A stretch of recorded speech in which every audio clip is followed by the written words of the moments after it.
Olá, gente. Oi, vocês têm acompanhado, eu quero já começar agradecendo, tá? Vocês que têm acompanhado essas mensagens, que têm incentivado.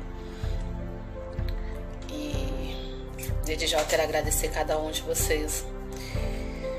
E hoje eu quero deixar para a nossa reflexão nesse dia, Salmos de número 25. Reforçando que Salmo não tem capítulo, tá? Não vai ficar falando isso por aí, Salmo capítulo, tanto não, tá? Salmo não tem capítulo, Salmos são números. E o Salmo é de número 25, o versículo é o de número 3. Eu venho meditando nesse versículo, mediante as coisas que têm acontecido, e coisas que nós vemos acontecer a respeito de decisões que são tomadas de formas precipitadas, de nós não esperarmos e confiarmos em Cristo e esperarmos dele a providência, e por isso, tantas pessoas sofrem consequências terríveis por não esperar, por não confiar em Deus, por perder a esperança tão rápido, acaba se entregando a coisas más, acaba se desviando do caminho certo, acabam praticando coisas que não fazem bem nem para si, nem para aqueles que estão próximos. E nós vemos constantemente, principalmente famílias sendo destruídas por decisões incorretas que são tomadas, por nós não acreditarmos e confiarmos na soberania de Deus. Este é um dos motivos que eu escolhi essa passagem para que nós possamos meditar, e devido a ser um tema que a gente vem trabalhando, os vídeos que eu tenho postado ultimamente têm falado muito sobre isso, por ser um dos temas do trimestre para as escolas bíblicas dominical, a gente vem estudando muito sobre esperar, sobre confiar, sobre nós sermos dependentes de Deus, e nós temos essa necessidade muito grande de sabermos que nós temos que ser totalmente dependente dele. E Salmos 25 e 3 diz exatamente assim: na verdade, não serão confundidos os que esperam no Senhor. Confundidos serão os que transgridem sem causa. Então, a primeira parte do versículo já deixa claro que aqueles que confiam no Senhor, esses não serão confundidos. É uma base já para a nossa confiança, para que nós possamos ter esperança. No mesmo livro de Salmo, no 37, no versículo 9, diz assim: porque os malfeitores serão desarraigados, mas aqueles que esperam no Senhor herdarão a terra. Então, se nós queremos herdar qualquer promessa, se nós quisermos conquistarmos os nossos planos, os nossos projetos, se nós quisermos que ele dê certo, é necessário que nós entregamos e confiamos apenas no Senhor. Porque muito se desespera antes mesmo de esperar. Nós não temos paciência para esperar, e nós vamos ver em toda a Bíblia o Senhor nos orientando que espera. O salmista lá no Salmo 40 diz assim: esperei com paciência no Senhor, ele se inclinou para mim e ouviu o meu clamor. Então é necessário que nós tenhamos paciência e que nós saibamos esperar. Um exemplo que eu estive vendo e acompanhando, um médico que acabou aplicando a eutanásia no seu filho, porque ele tinha uma doença incurável, e esse médico, ao chegar no cemitério, ele recebeu um telegrama de um outro médico que era amigo dele, falando que tinha acabado de descobrir, e com sucesso, um remédio, uma vacina para a doença do seu filho, finalmente seria curada. Mas já era tarde demais, porque ele tinha decidido aplicar a eutanásia, dar um fim na vida do filho. E era tarde demais já para isso. Agora não tinha mais volta devido à atitude que ele teve por não saber esperar, por ter perdido a esperança. Então nós não podemos entrar em desespero em nenhum momento, por mais difícil que seja a situação que estivermos passando, por mais complicado que seja o momento que estivermos passando. É necessário que nós tenhamos paciência e confiamos na promessa do Senhor. Eu não sei se eu cheguei a gravar vídeo a respeito de Abraão, e eu cheguei a comentar em alguns estudos durante essa semana, mas eu não sei se eu cheguei a gravar sobre.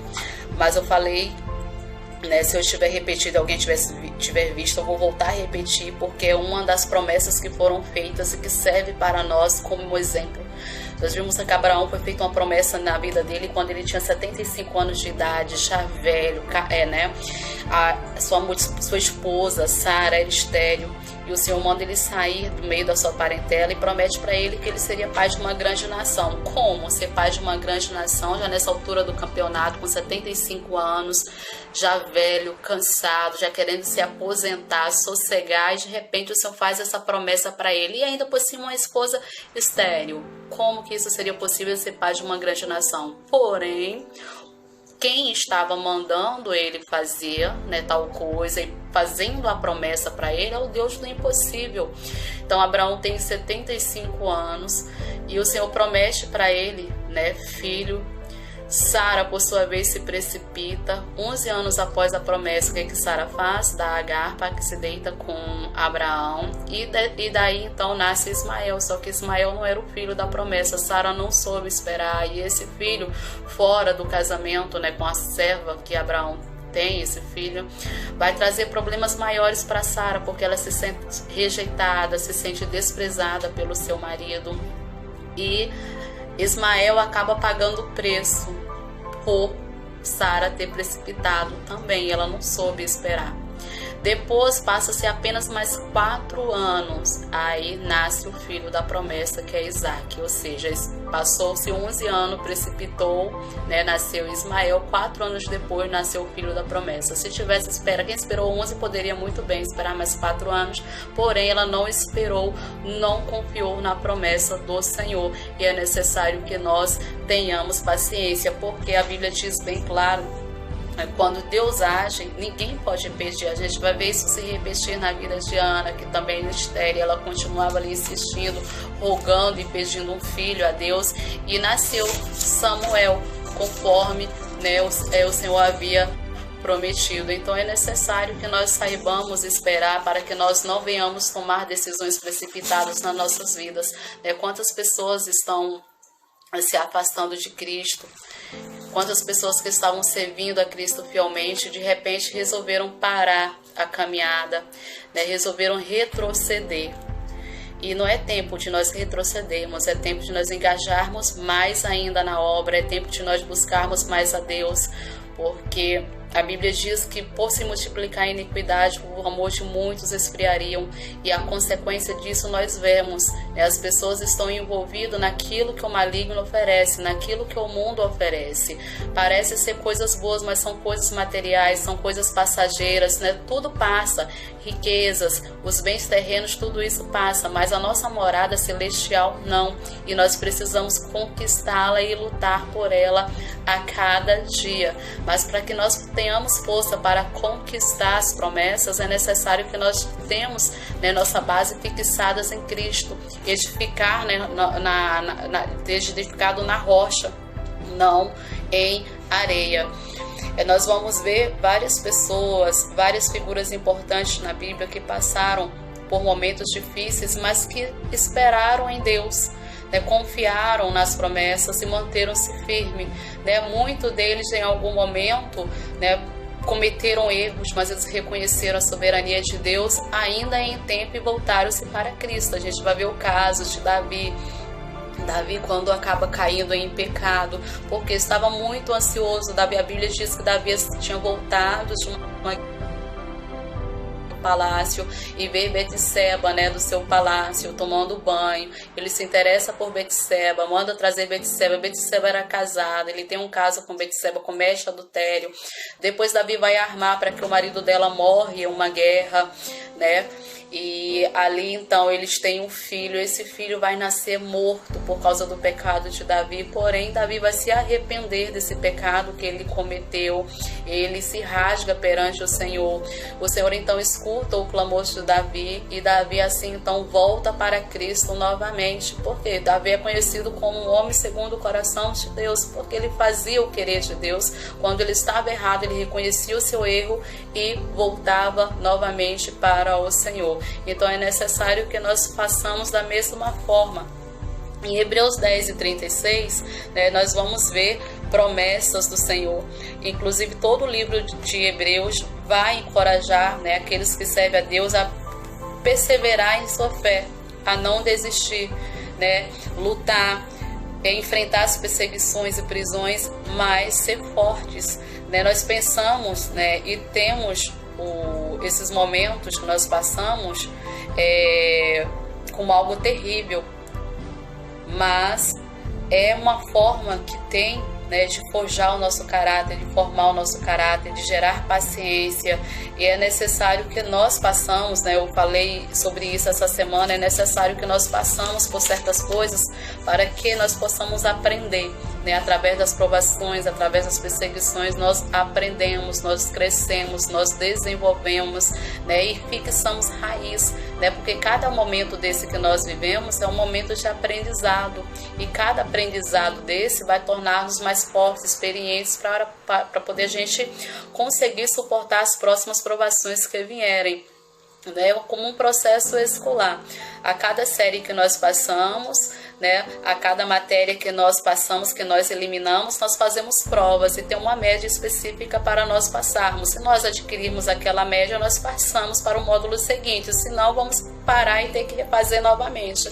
Do mesmo jeito são as provações da nossa vida espiritual. As provações, ela vem para nos fortalecer e nós aprendemos, para que da próxima vez que nós passarmos, nós já estarmos mais fortes, mais edificados. E o que vai é a palavra que nos edifica, a palavra que nos transforma. Por isso eu sempre falo, nós temos como nosso manual de fé, nossa regra de fé e conduta, a Bíblia Sagrada. Então é necessário que nós leamos, porque nela nós encontramos resposta para tudo e para todos os momentos que nós vivemos, para as necessidades que nós passamos, né? Para os momentos mais difíceis a gente vai encontrar passagens bíblicas que vai trazer refrigério para as nossas vidas, que vai trazer refrigério para a nossa alma. E é necessário que nós lemos, e não só lermos por ler, mas que nós meditamos na palavra, porque ela traz estratégia para nós vencermos o dia mal, traz estratégia para poder nós vencermos as batalhas espirituais que nós passamos constantemente, né? Vai trazer vitória para que nós possamos vencer, superar as fortalezas que o inimigo, né, planta, constrói em nossas vidas para nos ver derrotados. Não pense você que por você estar orando neste momento, por estar buscando, por estar servindo a Deus, por estar estudando a palavra, que você não vai passar por maus momentos, que vai sim. E talvez você pergunte agora, então, para que eu vou orar? Para que eu vou ler a Bíblia se eu vou passar por tribulações, por perseguições, né? Eu vou falar para você de uma forma, vamos lá, para que você possa compreender melhor. Quando eu falei no início do vídeo, o diabo ele tem um único objetivo, que é nos distanciar do reino de Cristo. A partir do momento que você decide servir a Cristo, não é ser crente, eu não gosto nem de usar essa linguagem, na verdade, porque crentes são todos aqueles que creem em Deus. Então, tirando os ateus, todos que creem em Deus, todos creem em Deus. Tanto que o próprio diabo, ele crê em Deus, né? Ele é crente também, ele crê que estremece. Então, aqueles que estão para servir a Deus, que seguem os propósitos divinos, a intenção do inimigo vai ser exatamente travar uma batalha espiritual nas nossas vidas para que nós venhamos fraquejar. Então, quanto mais você ora, você vai estar próximo de Cristo, vai ter mais intimidade com Cristo. Quanto mais você lê a Bíblia, mais sede dele você vai ter. Então, o maligno ele não vai gostar dessa sua postura. Então, ele vai guerrear, vai entrar em guerra. O nosso mundo espiritual entra em guerra a partir deste momento. Por quê? Ele vai fazer de tudo para atingir a sua fé, para abalar a sua fé, para que você saia, né, do caminho, para que você perca as esperanças, para que você se desanime, para que você retroceda. Esse é o objetivo dele. Então é necessário que nós estejamos atentos, que nós estejamos orando constantemente, para que nós possamos vencer nessas provações, para que nós possamos vencer as tentações, para que nós possamos fugir do que é pecado, do que é errado, e evitarmos ficarmos ansiosos, porque através da nossa ociosidade nós acabamos cometendo várias falhas. Por não vigiar, nós cometemos várias falhas, assim como foi o exemplo de Davi que eu citei. Então é necessário nós lermos, meditar na palavra, andarmos em espírito, para que nós viemos desviar do mal. A gente vai ver o exemplo de Jó, que ele era reto, era temente a Deus e desviava. Então é necessário que nós desviamos do mal também. A gente vemos o exemplo de Noé.